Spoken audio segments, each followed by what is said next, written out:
Bonjour à tous, je vous retrouve en ce mardi 12 mai pour la 6e dictée de la période, dictée qui s'intitule aujourd'hui Aurélien. Alors, Aurélien, c'est aussi le titre d'un livre de Louis Aragon. Donc aujourd'hui, c'est une dictée qui est extraite de ce livre de Louis Aragon, Aurélien. Il s'agira donc à la fin de la dictée de préciser le titre du livre et l'auteur de ce livre. Alors, comme d'habitude, les consignes, vous présentez soigneusement votre dictée sur une feuille avec votre prénom et la date, votre classe, vous écoutez une première fois la dictée sans l'écrire pour bien la comprendre et vous écrivez votre dictée en sautant les lignes. N'hésitez pas à mettre la vidéo sur pause si ça va trop vite et puis vous la relancez ensuite. Alors, pour cette dictée, il y aura deux noms propres, Aurélien et Bérénice. Et donc, à la fin de la dictée, il s'agira d'écrire le nom de l'auteur, Louis Aragon, le titre du livre, Aurélien, et la date 1944. Je vous la lis une première fois, vous l'écoutez attentivement, puis je vous la relirai avec la ponctuation. Aurélien. La première fois qu'Aurélien vit Bérénice, il la trouva franchement laide. Elle lui déplut, enfin. Il n'aima pas comment elle était habillée.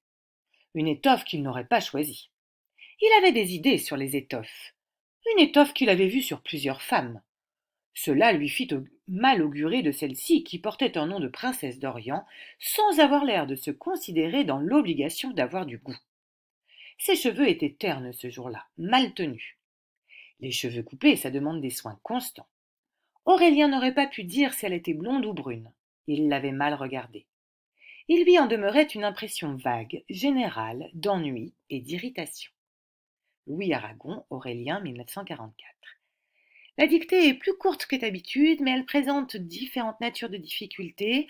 Vous aurez à conjuguer des verbes au passé simple, mais également à l'imparfait et au conditionnel passé. Alors, dans la version aménagée à laquelle vous pouvez accéder comme d'habitude sur Pronote si vous le souhaitez, vous avez un petit rappel de la formation du passé simple, mais vous l'avez déjà la semaine dernière, et de la formation du conditionnel passé.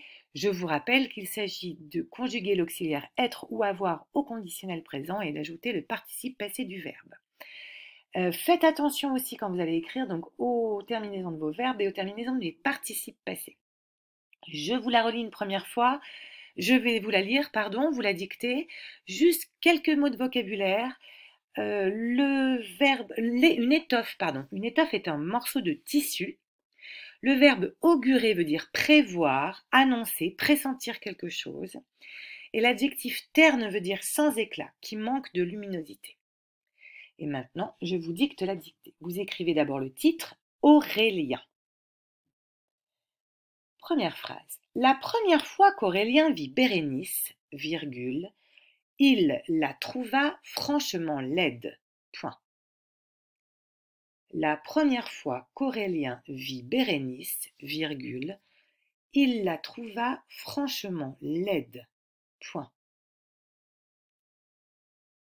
Elle lui déplut, virgule, enfin. Point. Elle lui déplut, virgule, enfin. Point. Il n'aima pas comment elle était habillée. Point.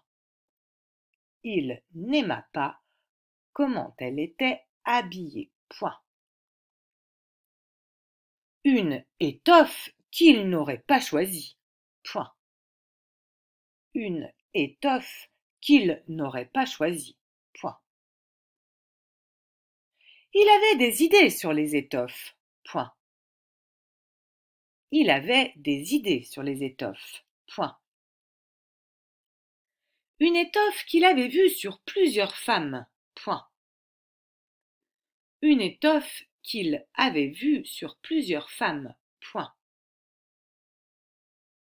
Cela lui fit mal augurer de celle-ci.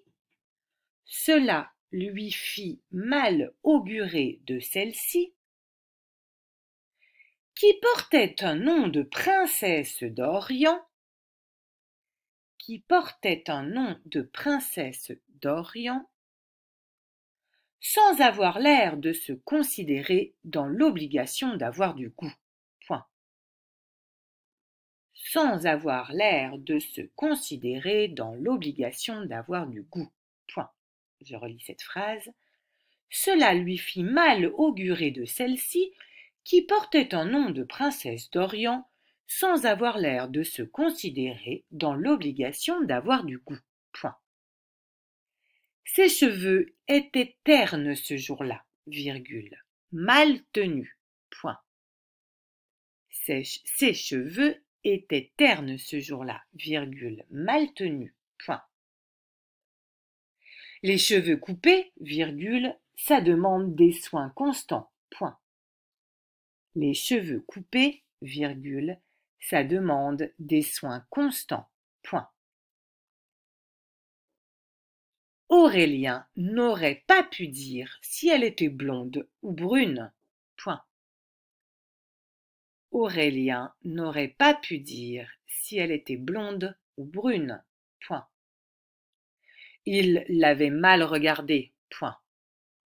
Il l'avait mal regardée. Point. Il lui en demeurait une impression vague, virgule, générale, virgule, d'ennui et d'irritation. Point. Il lui en demeurait une impression vague, virgule, générale, virgule, d'ennui et d'irritation. Point final. Vous allez à la ligne, vous écrivez Louis Aragon, virgule, Aurélien, virgule, 1944, point. Vous pensez à souligner Aurélien puisqu'il s'agit du titre du livre. Je vais vous relire une dernière fois cette dictée avec la ponctuation. Faites attention dans cette première relecture à veiller que vous n'ayez oublié aucun mot. Aurélien. La première fois qu'Aurélien vit Bérénice, virgule, il la trouva franchement laide. Point.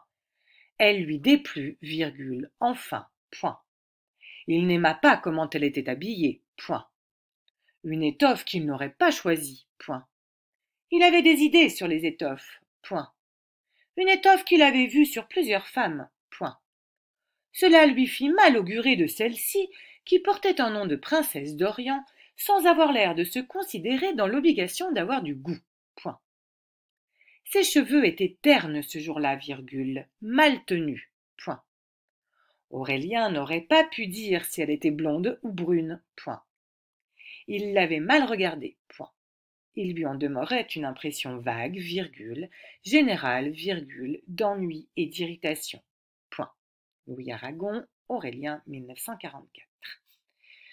Relisez-vous donc en faisant bien attention à la terminaison de vos verbes et des participes passés. Je vous enverrai la correction demain, mercredi 13, et les exercices de grammaire et de conjugaison liés à la dictée jeudi comme d'habitude. Je vous souhaite un bon travail, une bonne journée à tous et je vous dis à demain. Au revoir.